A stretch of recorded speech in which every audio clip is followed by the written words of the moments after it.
Muy bienvenido a la Escuela de Capacitación Bíblica de la Iglesia Cristiana Renacer. Hoy vamos a comenzar una nueva materia. Vamos a estudiar Apocalipsis. ¿Qué nos depara el futuro? La verdad es que el estudio de Apocalipsis tiene que ser apasionante para ti. Hay algunos que le tienen miedo al libro de Apocalipsis porque nunca lo leyeron y lo estudiarán correctamente, porque hay muchas figuras que hay que interpretar bien y entender. Pero es el cierre de un plan maravilloso y eterno de Dios. Desde la época que conocemos, ¿no? De como la creación, desde ahí en adelante, todo lo que ha hecho Dios ha sido maravilloso. Y en ese plan justamente estaba la salvación, está centrado en la salvación de Cristo. Y nosotros que hemos recibido a Cristo somos parte de ese plan eterno de Dios. Si Dios tiene control de todas las cosas, Dios tiene control de la historia, de tu vida, de mi vida, necesitamos saber, conocer y entender el por qué Dios nos dejó el libro de Apocalipsis. Hay un propósito, hay que conocerlo, hay que saber, porque es maravilloso el plan que Dios tiene para cada uno de sus hijos. Así que bienvenido al estudio de la palabra de Dios, al estudio de Apocalipsis. Vamos a ver qué nos depara el futuro. ¿Por qué hay que estudiar Apocalipsis? Hay otros pasajes, ¿no?, que uno dice, prefiero los salmos porque me dan más paz, más tranquilidad, me acercan a Dios. Pero Apocalipsis es un libro que sin duda tiene mucho más de lo que tú te estás imaginando. Mira, Apocalipsis, ¿por qué vamos a estudiarlo? Por varios motivos. En primer lugar, porque nos ayuda a conocer más profundamente al Señor. Revela a Cristo, revela al Señor, y uno que es cristiano lo que desea es acercarse más al Señor. No te puedes perder toda la información que hay acerca de Jesucristo, del glorioso Señor que está ahora en los cielos. No es ni el bebé que estuvo en el pesebre, ni el Cristo sufriente que estuvo en la cruz. Este maravilloso es el Rey del universo. También vamos a estudiar porque capacita contra falsas enseñanzas. Hay tantos estudios de las revelaciones, hay tantos estudios de los tiempos finales, y no todo significa que están ajustados a la Biblia y a la interpretación correcta. Por eso es importante que vayamos a la fuente, la palabra de Dios, estudiémosla para evitar falsas enseñanzas, y si uno está preparado, pues la verdad es que después puede detectar aquello que no es correcto.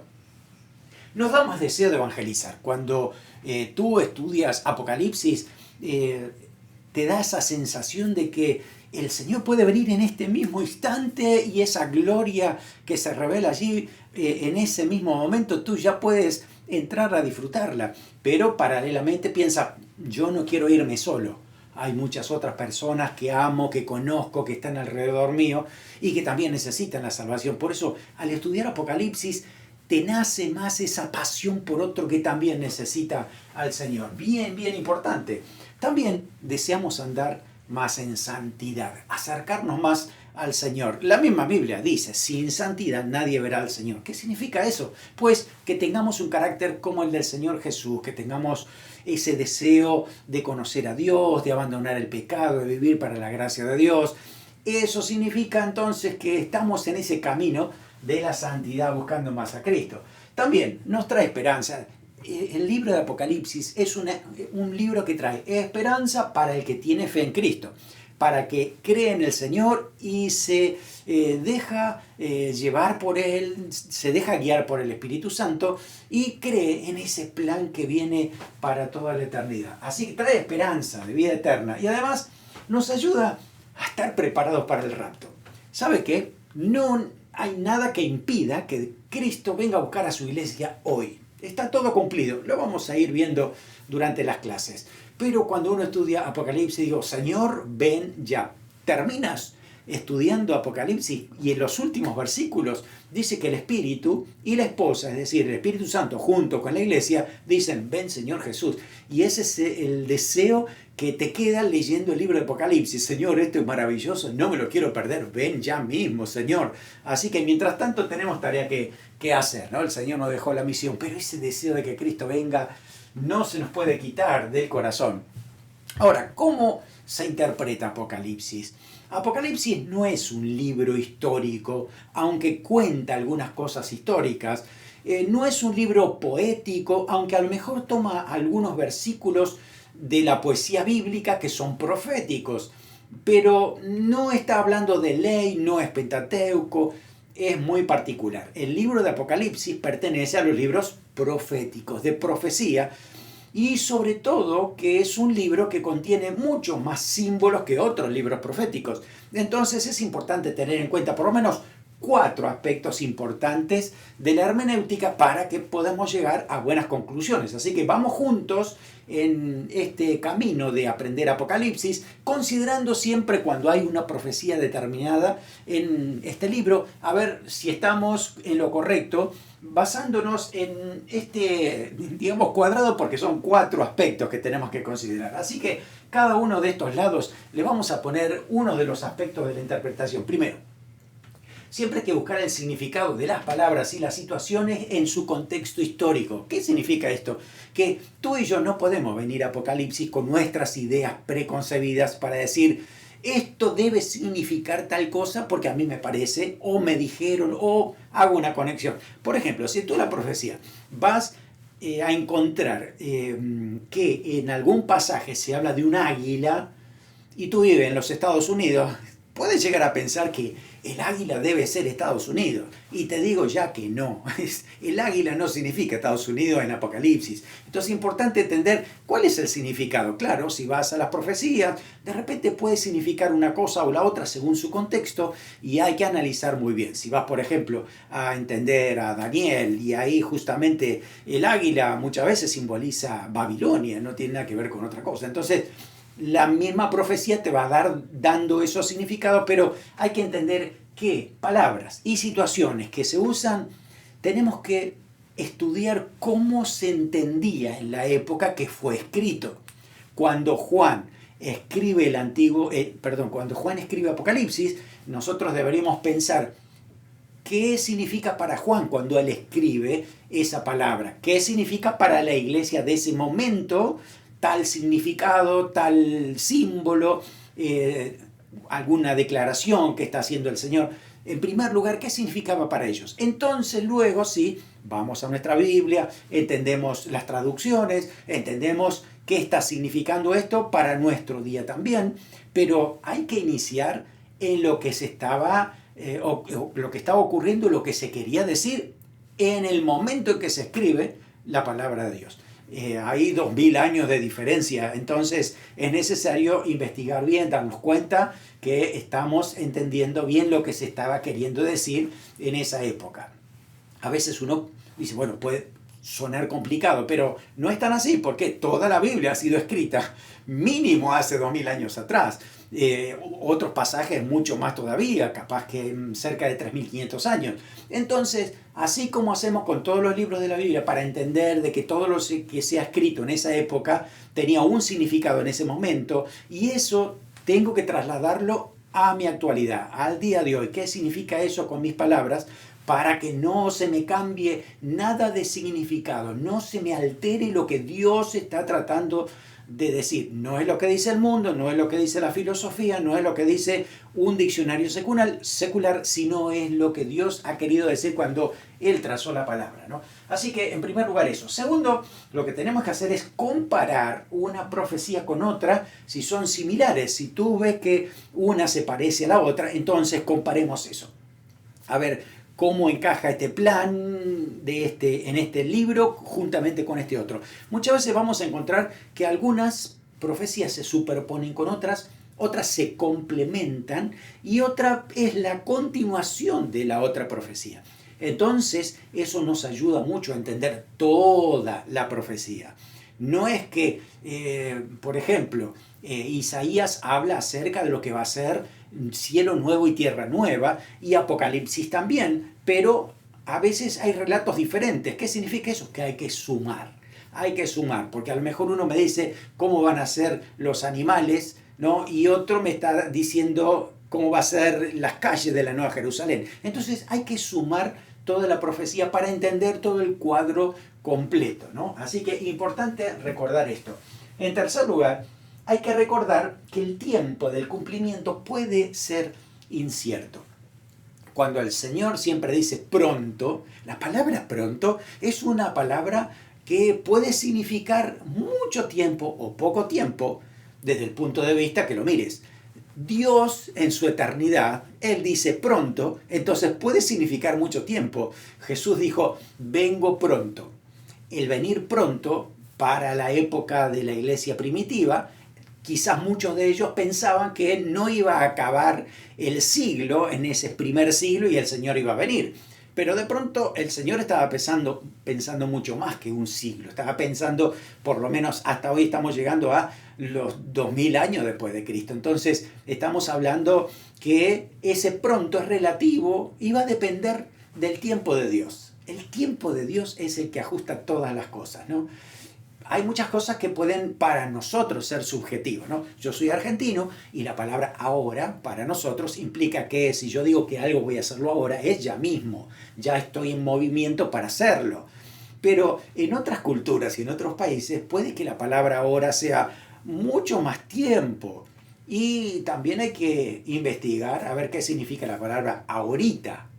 Porque ahorita puede ser menos o más tiempo, depende de la cultura donde tú lo hayas aprendido. Y ni te dio ahoritica. Entonces, ahora, ahorita o ahoritica son relativos a muchas cosas. Entonces, hay que entender el contexto de el que está diciendo esa palabra. Bueno, en la Biblia pasa igual. ¿Quién está diciendo esa palabra? Jesús dice, yo vengo pronto. Entonces significa que en cualquier momento puede venir, aunque se tarde mucho más tiempo de lo que uno piensa. Así que hoy por hoy ya pasaron más de 2000 años, pero Jesús puede venir hoy como puede venir dentro de 100 años todavía. Así que consideremos todas esas palabras que son importantes. Cuarto, considerar la ley de la referencia doble. Eso significa que muchas profecías puede que de pronto tengan una conexión doble, es decir, un cumplimiento que puede darse en el mismo momento o en el tiempo en que se estaba escribiendo y además una referencia aparte. Por ejemplo, el libro de Daniel habla acerca de un personaje que iba a venir de los gobernantes griegos y era Antíoco Epífanes. Y las características que se mencionan de ese rey aplican también para el anticristo, que todavía no ha sucedido. Así que es una doble referencia que hay que considerar, ¿no? Algunos puede que caigan en la tentación de decir esto es solamente histórico, esto era solamente para el tiempo de Daniel, y se olvidan que esas características también van a servir para saber quién será el anticristo, por ejemplo. Así que vamos a encontrar muchas veces esas referencias dobles. Otra es la profecía de Joel, por ejemplo. Joel, cuando decía sobre mi siervo derramaré mi espíritu sobre toda carne, Pedro dice, se está cumpliendo esto con nosotros hoy, pero que la luna va a ser roja como sangre y el sol se oscurecerá, eso no ha acontecido todavía. Es una referencia doble que va a suceder luego cuando se desaten los sellos. Ya lo vamos a estudiar. Quiere decir entonces que la profecía muchas veces puede tener más de un cumplimiento y hay que considerarlo a eso también. Muchas veces puede que vayas a diferentes pasajes bíblicos de profecía y de pronto en esa profecía te está hablando algo de que va a suceder en ese momento, como pudiera ser con Zacarías, acerca de Jerusalén, en lo que estaba sucediendo en el tiempo de la restauración después de Babilonia. Pero también hay indicios de ahí, con alguna frase, alguna palabra, de lo que va a suceder con la venida de Cristo. Entonces es importante entender todas las profecías, hacer las conexiones necesarias y darnos cuenta que puede haber mucho más cumplimiento de lo que uno pueda imaginarse. Así que hay que estudiar correctamente. Bueno, no olvidemos también que es importante los hechos históricos, que nosotros hoy por hoy, a esta altura del año, sabemos, ¿no? Ya sabemos que Israel ya es un estado moderno desde el año 1948. Así que imagínate que el que estudiaba Apocalipsis desde antes de este año, le parecía que podía llegar a ser muy lejano lo que se había profetizado acerca de Israel. Para nosotros hoy no, para nosotros es mucho más cercano porque ya Israel es una nación. También desde el año 1967 que se recupera Jerusalén, aunque una parte es de Israel y otra parte está repartida. Pero esto también nos habla de que justamente en cualquier momento se puede establecer el tercer templo de Israel y ahí va a aparecer el anticristo, ¿no? Entonces, bueno, son cosas que hay que considerar también. También cómo se está levantando Europa, en los últimos 100 años, ¿no? Cómo ha resurgido la economía, el centro. Bueno, ¿por qué es importante? Porque el anticristo va a venir de la vieja Europa occidental. Entonces también es importante darnos cuenta que hoy por hoy hay resurgimiento en ese sentido. Y también escuchemos con atención todo lo que esté surgiendo alrededor de Israel, ¿no? Lo que hacen esas iniciativas de paz con Palestina del año 93 en adelante, hasta el día de hoy, todo lo que está sucediendo, nos llaman la atención. No significa que se está cumpliendo alguna profecía en particular, sino que nos están llamando la atención para decir, cuidado que esto sí se va canalizando para el tiempo final. Vamos a ir estudiando paso a paso cada uno de los capítulos para tener en cuenta entonces lo que significan las profecías en Apocalipsis. También es importante entender el contexto de esa época para que cuando uno haga las conexiones de las iglesias de ese momento, dónde estaba Juan, qué estaba diciendo, para tener en cuenta esto, ¿no? Recordemos que el apóstol Juan vivía en torno a Jerusalén junto con los demás apóstoles hasta el año 70 después de Cristo, que fue cuando Jerusalén fue destruida por los romanos. Así que en esa época, en el año 70, Jerusalén ya quedó destruida. Todos los judíos que estaban ahí se dispersaron por el mundo conocido en ese momento. Entonces nos enfocamos en la zona, particularmente para estudiar Apocalipsis, en la zona de aquí de Turquía, actualmente Turquía, lo que era antes el Asia Menor, porque ahí vamos a encontrar que aquí en la ciudad de Éfeso, aquí es donde se establece el apóstol Juan. Ahí es donde él ministra palabra de Dios, desde ahí va a otros lugares para enseñar, para predicar, para hacer discípulos, hasta que en cierto momento con el emperador Domiciano fue tomado preso y muchas veces intentó matarlo. Según lo que dicen algunos historiadores de esa época, es que por ejemplo a Juan lo querían matar en una olla de agua hirviendo y de aceite hirviendo, y de repente cae un rayo del cielo y parte la caldera y no lo pueden matar. Así que así habían intentado muchas veces matarlo a Juan, pero se daban cuenta que era imposible matarlo. Entonces, ¿qué hicieron? Lo desterraron a la isla de Patmos para que se muera allí. Patmos está aquí, miren, no está muy lejano, ¿no? Está aquí cerca de Éfeso, pero era un lugar donde no había mucho acceso porque era una isla donde recibía mucha gente de exilio, y también había un lugar, una zona de un campamento penal donde había prisioneros que hacían trabajos pesados, así que nadie podía salir ni entrar a ese lugar fácilmente, ¿no? Por eso era una isla justamente para esto, ¿no? Para tenerlos apresados allí. Así que ahí estuvo, pero se dice que hasta el año 95-96 estuvo Juan allí, y que después fue liberado, y que eso no está en la Biblia, eso está en registros históricos de esa época, que dicen que vuelve otra vez a Éfeso quizás 2 o 3 años más y ahí muere, pero muere de muerte natural, ya de vejez, porque ya estaba avanzado en años. Así que esta zona se había convertido para Juan como el centro de su ministerio, y el Señor Jesús entonces le revela Apocalipsis y le va a mostrar las siete, a ver si vamos a verlo aquí, vamos a borrar aquí, y aquí están las siete iglesias de Apocalipsis. Aquí la tenemos. Tenemos Pérgamo, Tiatira, Esmirna, Sardis, Filadelfia, Éfeso, 1, 2, 3, 4, 5, 6, Laodicea, 7.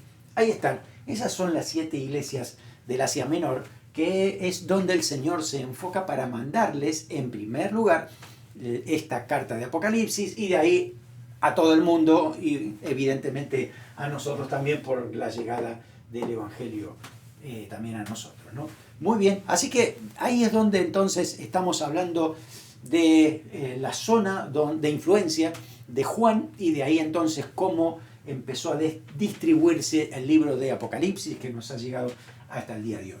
Vamos a estudiar Apocalipsis, entonces, un libro que tiene mucho carácter, es bien importante este libro, y muy particular, porque es un libro, en primer lugar, profético. Eso significa que hay que considerarlo bajo interpretación profética, como acabamos de mencionar. Es un libro de profecía, así que nos va a hablar acerca de lo que va a suceder pronto. También es un libro cristocéntrico. Se enfoca en Cristo. Miren que el libro de Apocalipsis revela muchísimas cosas, pero lo más importante del libro de Apocalipsis es Jesús, es el Señor. Ahí es donde todo pasa por el Señor Jesucristo. Vas a verlo al Señor como el sacerdote, el rey en los primeros capítulos. Luego el capítulo 2 y 3 es aquel que examina las iglesias, porque es el dueño de las iglesias, ¿no? Por eso estamos viendo al Señor hablar a cada una de esas iglesias. Luego capítulo 4 y 5 vemos al Señor recibiendo alabanza, adoración de toda la creación, no solamente de la iglesia, de todos allá en la gloria celestial, ¿no? También vamos a ver del capítulo 6 al 19, es el juez de toda la tierra, el que juzga al mundo con justicia. Luego en el 19 veremos también cómo vuelve otra vez la segunda venida de Cristo, viniendo en gloria, y en los últimos capítulos vas a ver al Señor reinando con gloria y poder. Cristo es el centro, ¿no? Es el centro de todo lo que vamos a estudiar. También Apocalipsis es un libro abierto. Cuando Dios le dio profecía a Daniel, le dice, sella la palabra de esta profecía, no, porque el tiempo para cumplir está pronto, pero había muchas cosas que no se entendían, Daniel no las entendía y ahí quedaron selladas. Pero Juan es muy distinto, porque ahora se le revela el mensaje y lo que va a suceder en tiempos finales, aunque con simbolismo, pero está abierta para que todo el mundo conozca, interpreta y entienda lo que el Señor ha querido decir. Bien importante eso. También es un libro altamente simbólico, así que hay algunas cosas que son totalmente literales, pero hay otras que son simbólicas. Es importante entender la diferencia para poder después interpretar correctamente el símbolo. Así que recuerda que el símbolo está conectado con los símbolos de la Biblia. ¿Sí? No puedo darle yo un símbolo que a mí me parece, sino que tiene que estar en la Biblia ese símbolo para darnos cuenta a qué se refiere, ¿no? Si habla de la serpiente antigua, y aunque a ti te guste la naturaleza y te gusta cuidar las serpientes, está hablando del diablo, ¿no? Porque esa es la conexión que hay desde el Antiguo Testamento, desde Génesis mismo, ¿no es cierto? También es un libro que está basado en el Antiguo Testamento. Más de la mitad de los versículos son selección de profecía del Antiguo Testamento. Por eso es importante haber leído todo el Antiguo Testamento para después llegar a este clímax final y decir, ya sé lo que está diciendo, si esto lo dijo Isaías, esto lo dijo Malaquías, esto lo dijo Zacarías, después de haberlo leído. Por eso es que ahí nos muestra que el plan de Dios es perfecto, que el Señor tiene todo conectado y todo bajo su control. Y lo que parece que todavía no se ha cumplido, se va a cumplir, porque si ya se cumplió gran parte, eso significa que lo que sigue está a punto de cumplirse. Es universal. Universal es que va para todo. Juan ve a todas las naciones, lenguas, pueblos, tribus. Así que tu país, mi país, nuestro lugar de nacimiento, estamos todos involucrados en lo mismo, porque el Señor ahora establece una iglesia para todo el mundo, todos los tiempos, todas las edades. Así que este libro es para todos, no es solamente para un grupo de cristianos, algunos pensadores y eruditos, sino para todo aquel que quiere estudiar la palabra de Dios, saber el plan que tiene el Señor y darse cuenta que solo Jesús trae salvación y esa salvación implica un plan eterno por la eternidad junto con Él. También es un libro majestuoso porque siempre muestra a Cristo como Rey, Rey de Reyes, Señor de Señores. Hay tronos y hay muchos ángeles al servicio de Dios, haciendo exactamente lo que Dios les pide. Tenemos entonces mucho de lo majestuoso del reinado del Señor Jesucristo, así que es algo a tener en cuenta. Se usa mucho la palabra trono, 44 veces. Aparece la palabra rey, reino, reinado como 37 veces, poder y autoridad, otra palabra que se usa muchísimo. También es un libro compasivo para los que aman a Dios, pero de juicio y castigo para los que no se han arrepentido. Pero lo compasivo está ahí. Vas a leer Apocalipsis y vas a ver que el Señor dice que ya no habrá llanto ni dolor porque las cosas viejas ahora son hechas nuevas. Y todo, la tristeza y la alegría desaparece, perdón, la tristeza y el dolor desaparece para darle lugar al gozo permanente, la alegría de estar en la presencia del Señor para siempre. Y por último, culminante, no hay más que agregar. Tú terminas de leer y estudiar Apocalipsis y eso es punto final en cuanto a lo que va a pasar en el futuro. No hay nada que agregar, no hay nuevas revelaciones que ponerle, porque justamente termina Apocalipsis diciendo que nadie le añade ni le quite nada, porque si no, Dios traerá disciplina sobre, o castigo sobre la persona que haga eso. Por eso es el punto final justamente aquí, ¿no? Así que nos habla de un libro único. Si vamos entonces a un texto clave, Apocalipsis 1:3 dice: bienaventurado el que lee, los que oyen la palabra de profecía y la guardan. Así que 3 aspectos bien importantes a tener en cuenta, porque dice el tiempo está cerca. Mensaje central es la revelación de Jesucristo. Y el libro se puede dividir en 3 partes. Las cosas que ha visto le dice a Juan, es decir, capítulo 1, las que son en este momento, hablando de las iglesias, 2 y 3, y lo que han de ser, capítulo 4 hasta el 22. Así que hoy vamos a hablar de la primera parte, Apocalipsis 1, y hay un pequeño prólogo en los primeros versículos que hablan acerca de Jesucristo y dice que es la revelación. Revelación significa quitar el velo, donde el Señor muestra todo lo que había estado oculto hasta ahora. Así que aquí está esa revelación. Dice que Dios le dio para manifestar a sus siervos se refiere a todos los creyentes, hijos de Dios, las cosas que deben suceder pronto, las declaró, dice, a Juan a través de un ángel. Así que ha dado testimonio de la palabra de Jesucristo, y por eso está esa bienaventuranza a aquellos que leen, ¿no? Leen, entienden y la guardan, la aplican la palabra del Señor.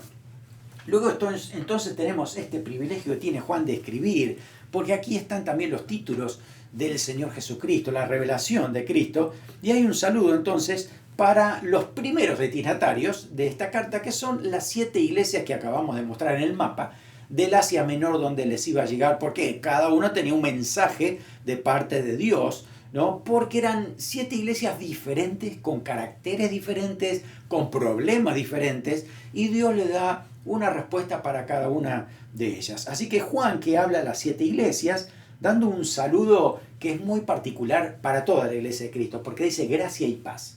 Gracia es el saludo que siempre se daban los gentiles porque no tenían gracia de Dios, y ahora al disfrutarla, cada vez que se encontraban decían gracia, la gracia de Dios esté contigo.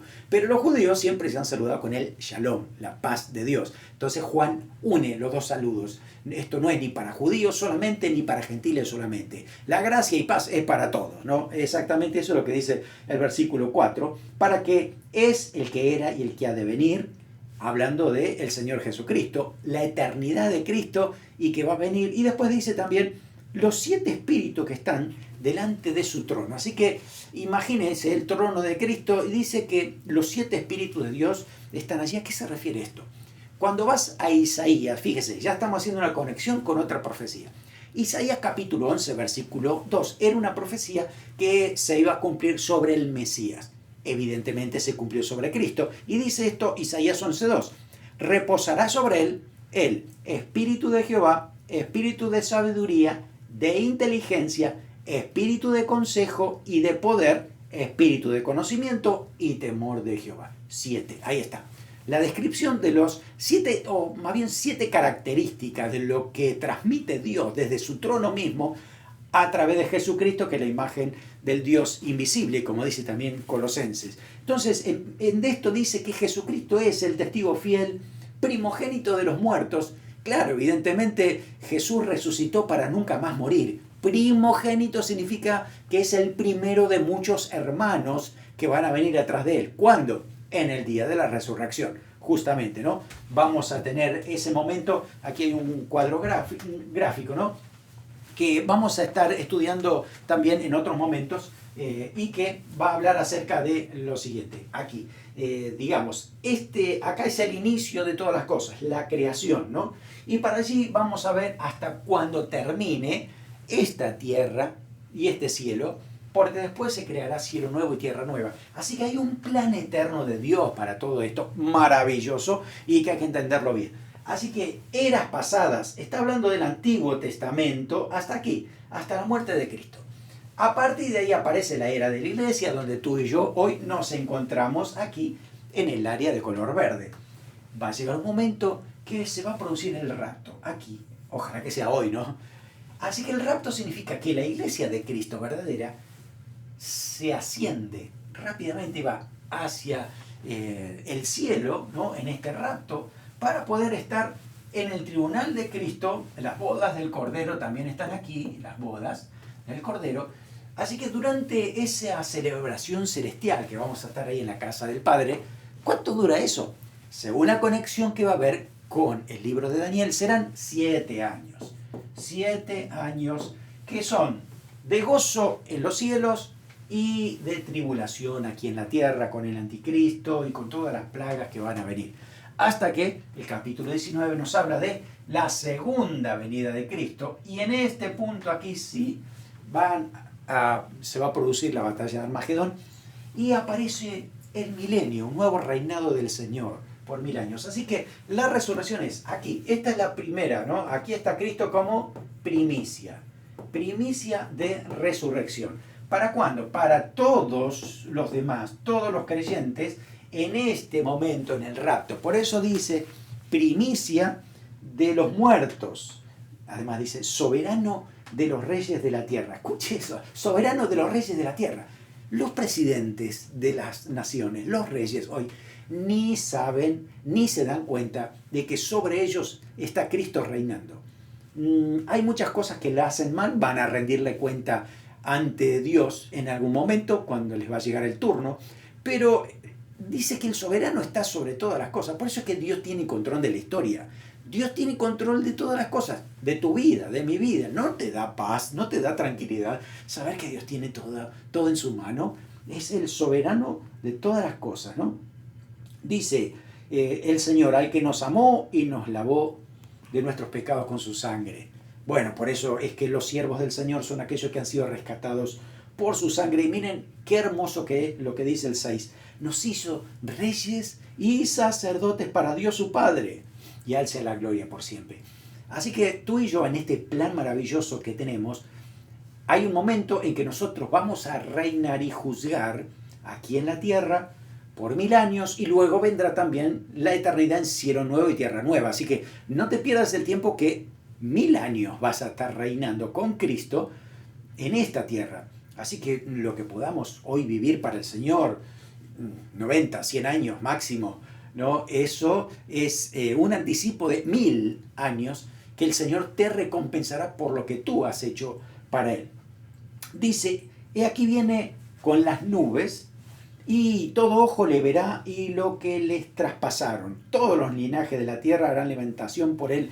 Sí, amén. ¿Saben que también se cumple aquí una profecía de Zacarías, del Antiguo Testamento? Dice lo siguiente, capítulo 12, versículo 10. Derramaré sobre la casa de David y sobre los moradores de Jerusalén espíritu de gracia y de oración, y mirarán a mí a quien traspasaron.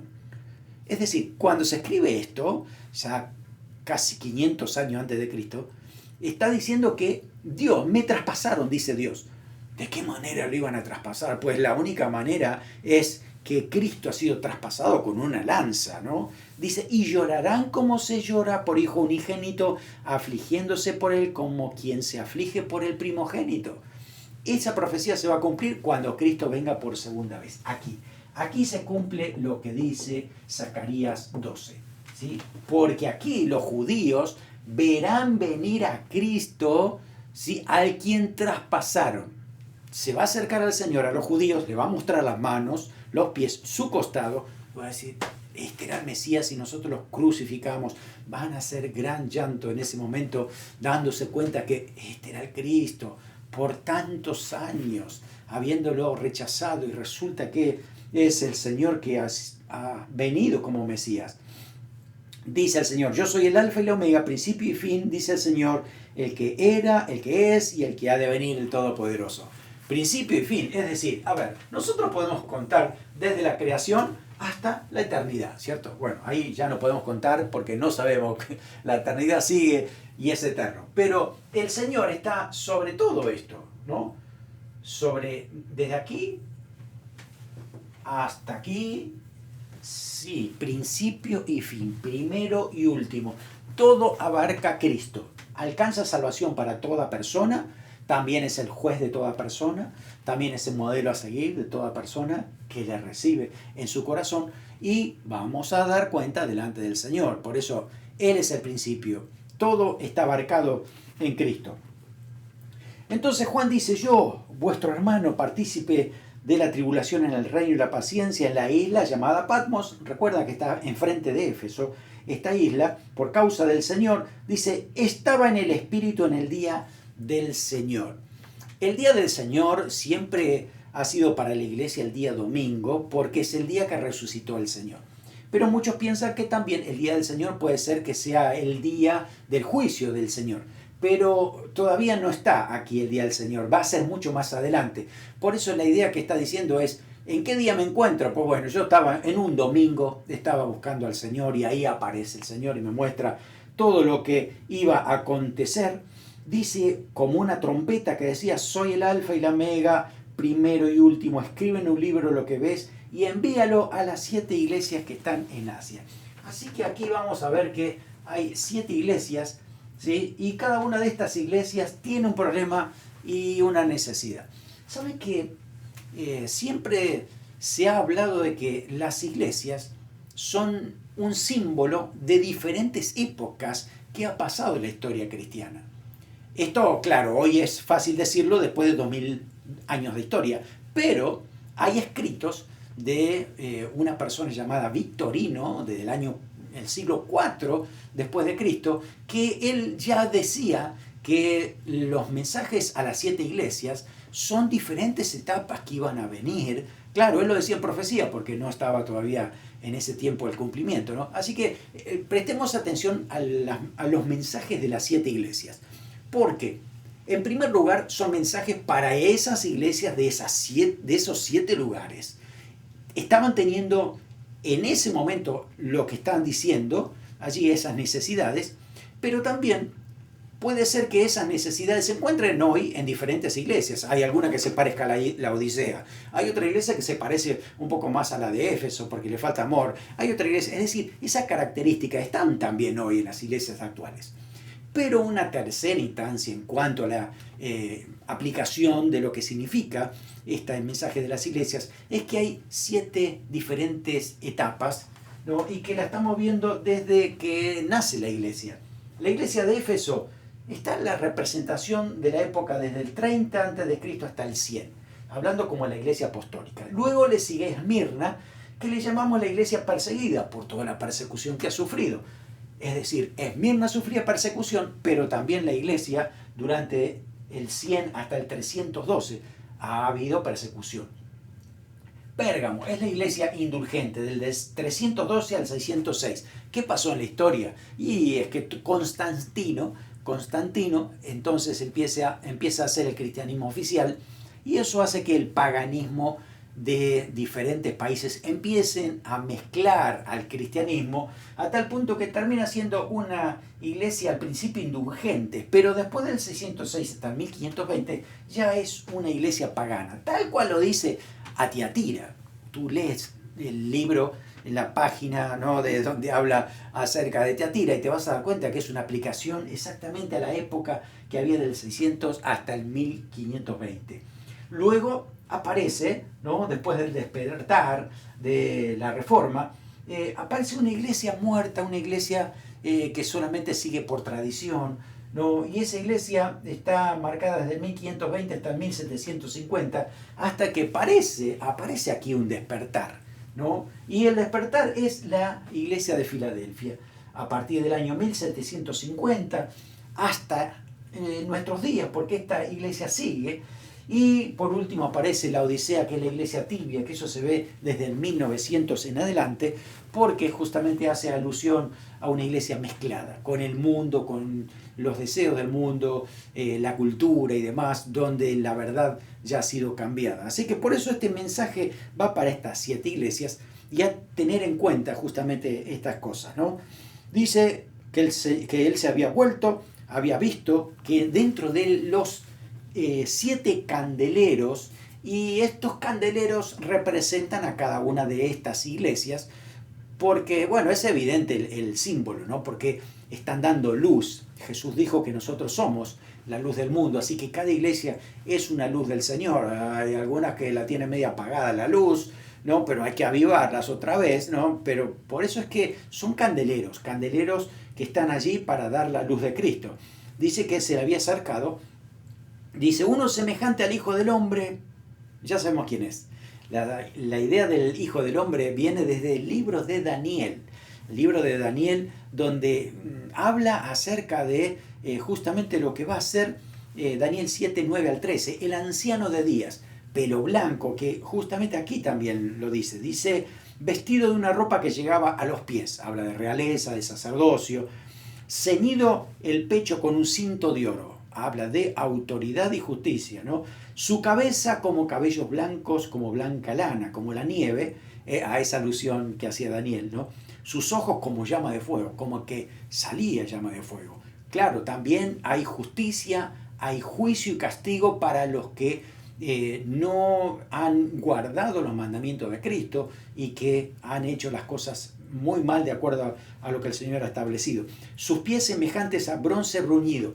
Cada vez que veas la palabra bronce, ¿no? Tiene el símbolo del juicio. Lo vemos en el tabernáculo donde estaba el altar de bronce, que era donde había que expiar los pecados. Así que ahí estaba el juicio de Dios y la justicia después. Así que estos, los pies semejantes a bronce bruñido, ¿sí? Es que brillaban mucho, pero con el sentido de justicia. Refulgentes en un horno, su voz como estruendo de muchas aguas. Una voz poderosa, una voz que arrastra con todo lo que estamos escuchando, ¿no? Habla Dios la palabra, Jesús dice la palabra y eso se tiene que cumplir. Tenía en su diestra, dice, 7 estrellas. 7 estrellas en la mano derecha tenía el Señor Jesús y de su boca salía una espada aguda de 2 filos. Ya sabemos que la palabra es justamente la espada de doble filo, viene del Señor. Su rostro era como el sol cuando resplandece en su fuerza. Usted vio la descripción que tiene de Jesús aquí, ¿no? No tiene nada que ver con el Cristo que nosotros podemos ver representado en imágenes, en cuadros, en alguna estatua. Este Cristo es glorioso, maravilloso. Léase otra vez lo que significa esta descripción de Cristo. ¿Por qué es glorioso? Claro, cuando Juan lo ve, dice, caí como muerto a sus pies. Y él puso su diestra, su mano derecha sobre mí, diciéndome, no temas, yo soy el primero y el último, el que vivo y estuve muerto. He aquí que vivo por los siglos de los siglos, amén. Tengo las llaves de la muerte y del Hades. Eso significa que Jesús tiene toda autoridad en todo lugar. No hay nada que Jesús no pueda llegar y decir, esto se hace así como yo digo, ¿no? El tener autoridad sobre la muerte y el Hades, bueno, lo dice Hebreos capítulo 2, 14 y 15, dice, así que por cuanto los hijos participaron de carne y sangre, él también participó de lo mismo, para destruir, por medio de la muerte, al que tenía el imperio de la muerte, esto es al diablo, y librar a todos los que por el temor de la muerte estaban durante toda la vida sujetos a servidumbre. Es decir, a partir de que Cristo muere, en su muerte, él desciende a las partes más profundas del Seol a tomar autoridad en esa región y a los justos se los lleva al paraíso. Los pecadores se quedan allí, esperarán el juicio final. Pero él, Jesús, es el que tiene la llave, tiene toda autoridad para hacer y deshacer. Así que la muerte es absorbida, como dice 1 Corintios también, ¿no? Cuando el Señor cumpla todo lo que ha estado dicho en la profecía. Va a haber resurrección, gloriosa resurrección, para nunca más ver muerte, porque el Señor ha tomado esa autoridad. Así que el Señor le dice, escribe las cosas que has visto, las que son y las que serán después de esta, El misterio de las 7 estrellas que has visto en mi diestra y de los 7 candeleros de oro son, las 7 estrellas son los ángeles de las 7 iglesias.